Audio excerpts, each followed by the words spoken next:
Hey y'all, let's chat macros. What's a macro and how do I figure out what they are? And why do I care? Stay tuned.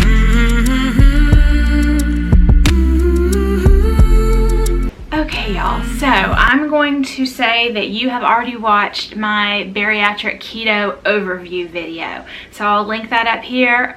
If you haven't watched that and you don't really have the hang or the idea of what keto is, this may not make a whole lot of sense. So I would watch that first. This is going to be talking about how we figure out what our macros are. And what is a macro? A macro is kind of just like the slang short version word for macronutrient. So those in the keto world, really in any kind of diet world, talk about macronutrients. Macronutrients basically are just the building blocks for our body. They're where we get our energy. It's a chemical compound that we as humans consume for the bulk of our energy. Now, here are the macronutrients that our body has. We have carbohydrates, we have protein, we have fat, we have water, and we have fiber. Yes, water and fiber are macronutrients. They are part of what our body is built up of and uses. However, water and fiber are not important in figuring out macronutrients that our body needs for energy because they do not help in supplying energy. So we're going to just set those to the side. Three primary, and those are fat, carbohydrates, and protein.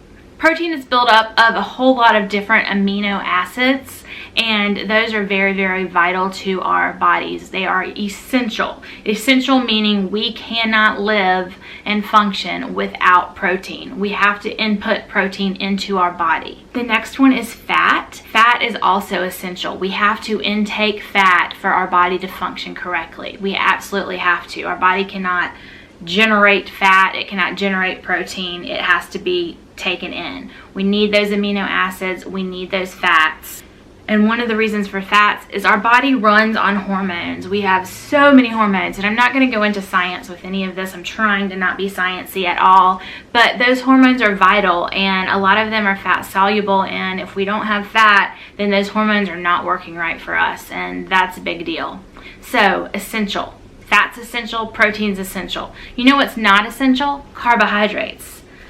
You're like, what, Erica? Obviously our body needs carbs for energy. No, y'all. Our body can figure out how to produce energy. There are all these systems in our liver that I'm not going to go into because I said I'm not going to do science. I'm just going to leave it at this. Just trust me. Our body can convert our fat and our protein into energy. It does not have to have carbohydrates. Now, if we eat carbohydrates, our body is going to utilize those first, because it's easier for it to break down and it's toxic. Those two reasons. It's easier for them to break down and be utilized by our body, but also if you give your liver more than our body needs at that moment, it has to do something with it. It has to store it because it's toxic to have just circulating. It can't be just circulating in our blood system because it would raise our insulin, it would raise our blood sugar, and super high blood sugars have all kinds of detrimental effects. All kinds. Not going to go into that right now either, but it's a really big deal.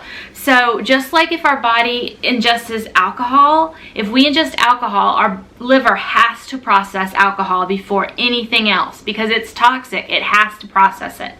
Well, sugar is that way too. Carbohydrates are that way too.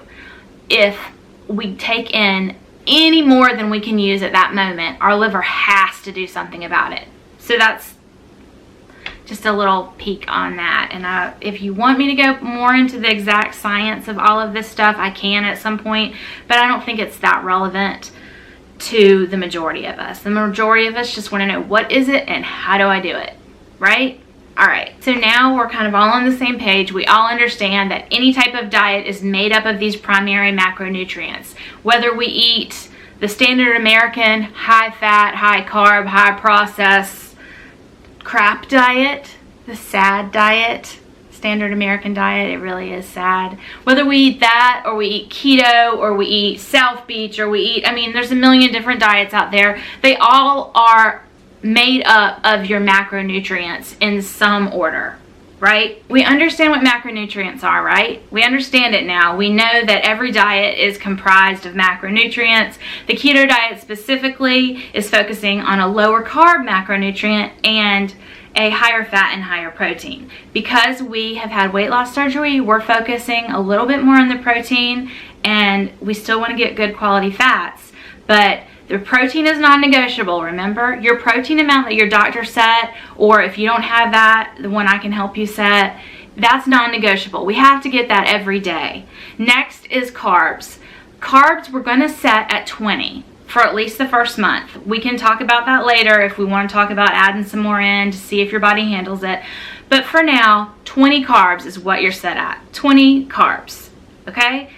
We don't want to go over that. So that's a limit. You don't have to have that much, but you can't go over that. And then fat, the rest of it's fat. For feeling full, for getting rid of cravings, fat lets us feel full and happy.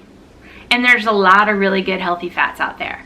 So that's how it works. Let's jump into using a calculator. I am going to show you two different calculators. One is KetoConnect.com and one is Keto Chaos, and hers is on Facebook. KetoConnect.com is great for anybody that wants to just do a regular keto diet, or somebody that's just had like VSG where they haven't changed the absorption levels of anything. There's a little bit of changes with VSG absorption levels from losing that part of the stomach, some of the hormones that are produced. Iron doesn't pick up quite as well, and we have the vitamin regimen that our doctors put us on. We're going to stay with that. Just want to throw that in. There's a few different situations that I would recommend the Keto Chaos calculator and her plan. Hers is high protein, moderate fat, and low carbs. Same 20 carbs. The protein percentages are much higher, and so that makes the fat less. I suggest that for people that have had RNY, DS, have trouble absorbing fats in general. Maybe you've lost your gallbladder. Sometimes it's better to start there, and then as your body gets used to fats, then we can up your fat a little bit more. But that's just, basically I'm saying this just to say there's variety. It also depends on your medical conditions and your health. So the first one that we're going to go through is Keto Connect, and I'm going to try and put it up on the screen here if I can so you can kind of see how this is working. So you see here for the beginning of the calculator, I have to put in my body weight. So I'm going to put in my body weight today at 214.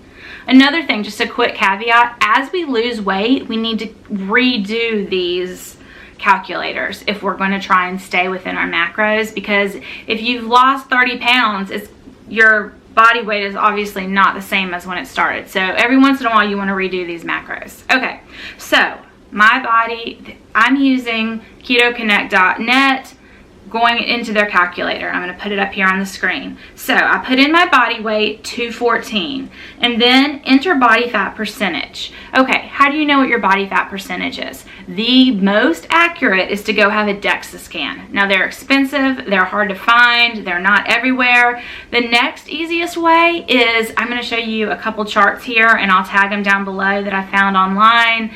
But this is what a lot of the calculators suggest that you do. You look and say, what does my body, which one of these matches my body? And then you kind of guess your fat percentage based off of that. So they're really pretty easy to use. So just look at that. I'm putting mine at 45%. So I put that in. There's a little slide here. There's that little slide, and you put it to what body fat percentage you are. Then we're going to go down, and it's going to say lean body mass output. Because of that, what I'd already entered above, it puts my lean body mass output at 118 pounds or 53 kilograms with a BMR of 1523. A TEF, a BMR is your basal metabolic rate. That's how your body's utilizing energy. So that plus TEF, a thermal effect of food, what energy you use to actually burn the literal food that you're eating, that gives me a combined number of 1,673 calories. That's not my calories yet. We're not done. The next thing is they're going to ask you your activity level. Now, I suggest for this process, especially since we're doing weight loss, I suggest that you put the very lowest. Say, I am completely sedentary. Unless you're working out hard in the gym hours and hours a day, or you're an athlete and are working hours and hours a day, that would really affect this. But for most of us, especially those of us that have had weight loss surgery, we're going to put it as sedentary. Just trust me on that. It comes out more accurate if you do that as far as for weight loss.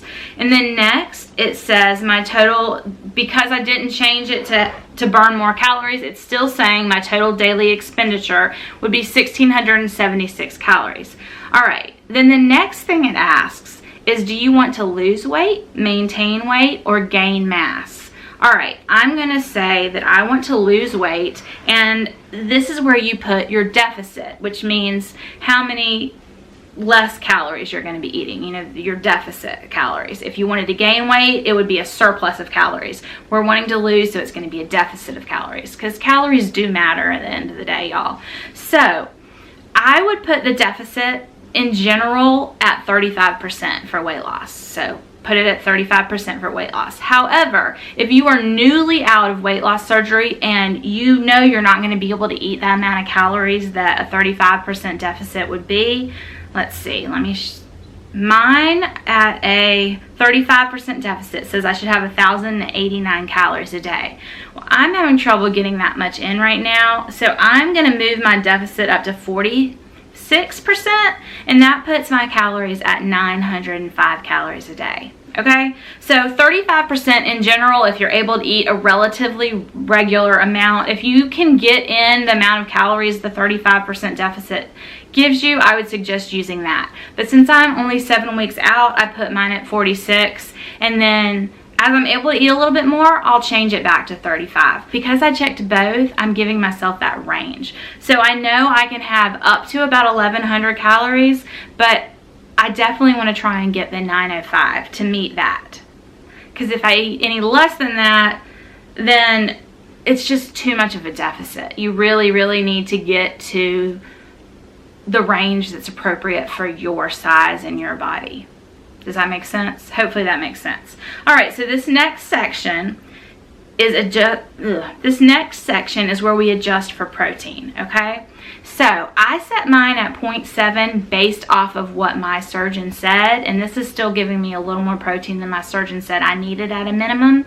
But if you have had an RNY or a DS, you can set that protein ratio all the way up to 1.35.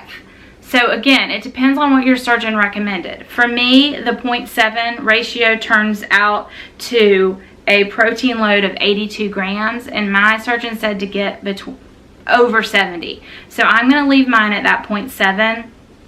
And then it also has daily net carbs. It sets it at 20, and that's where I want you to leave it. If for some reason you want to change that number, you can. You can decide you want less carbs or you want more carbs. 20 is a really good place to start. So just leave that at 20. So here's the next section. Your keto macros are. So it shows them to you right here, and then you push get report. So according to the Keto Connect and all the manipulations that I made, I should have 905 calories. Now we discussed 905 to like 1,100 is really the range. Carbohydrates, 80 kcals, 80 calories worth of carbs a day, which is 20 grams. So that would be 8.84%. So that percentage of what I eat. Now remember, we talked about the thing that really, really matters that we're really going to focus on for weight loss surgery, bariatric keto, is protein. So my protein says 330 calories or 82 grams of protein. And that's 36% for me. So 36% of what I'm eating is going to be 82 grams worth of protein.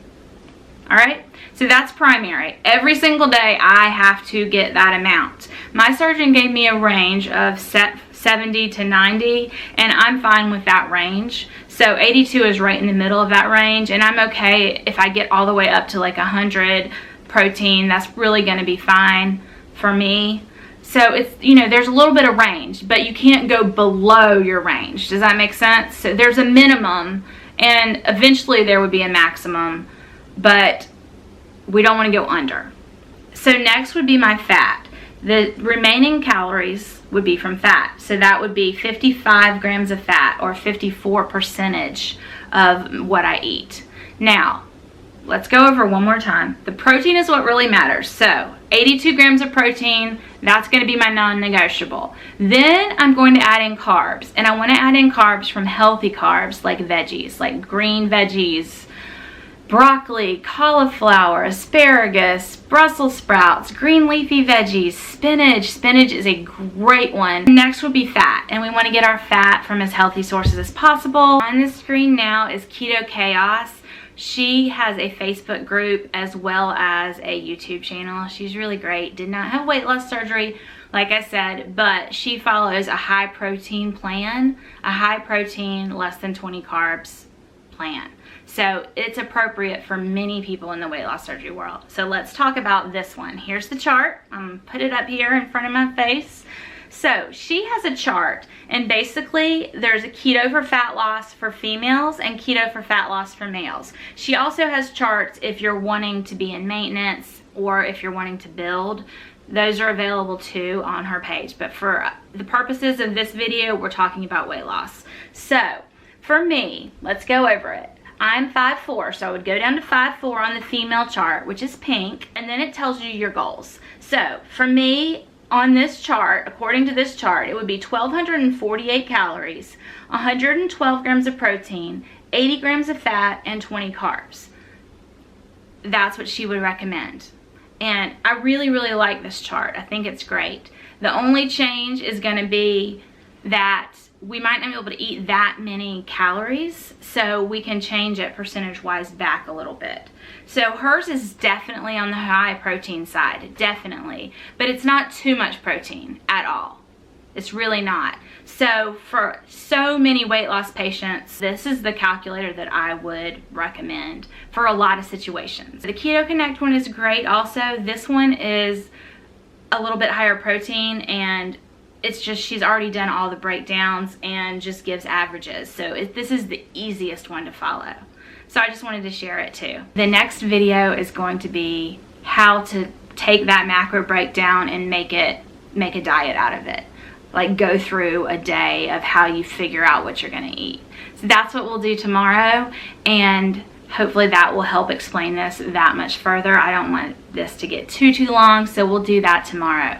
But basically, you're gonna eat your protein first, nice, healthy protein. Again, ketosis, keto is a biological state where your body is burning fat for fuel. It's not exact foods, but certain foods fit into it better. And also, if weight loss is our only goal, the quality is not that important technically of what we eat. But if we want all of the benefits of keto, we want to eat as healthy as we possibly can. We want to feed our body with as much nourishment as possible. We want to stay away from inflammatory foods. So we want to eat the best quality protein we can afford, the best quality veggies we can afford, the best quality fats that we can afford. So that's my little spiel on that, y'all. I hope this was helpful. Please ask me any questions below. Let me know if you want me to help walk through a calculator for you. Alright y'all, let me close this out. I just wanted to say that I originally made this for my Facebook group. I started a new support group called TimetoShrink Bariatric Keto Support Group. It's completely free. It's a closed group. You do have to answer a couple questions to get into it, but we keep it private. Anything that's discussed there, we keep there. It's just for support. I want a safe environment where people feel supported, feel like they can ask questions and we can help each other and support each other. I think community is just so important. So go check that out. I'll list it down below. I'm originally posting these vlogs on keto there, but then I'm sharing them to YouTube as well. But they will come out first there, and they'll trickle out in YouTube. So if you want to see the next one faster, you can go join that group if you'd like to. If you are not subscribed, I'd love for you to join me and be a subscriber. Join my little keto corner of the internet, bariatric keto corner of the internet here on YouTube. Hit that notification bell. I post at least twice a week, usually more, all things keto, weight loss surgery related. All right, talk to you soon.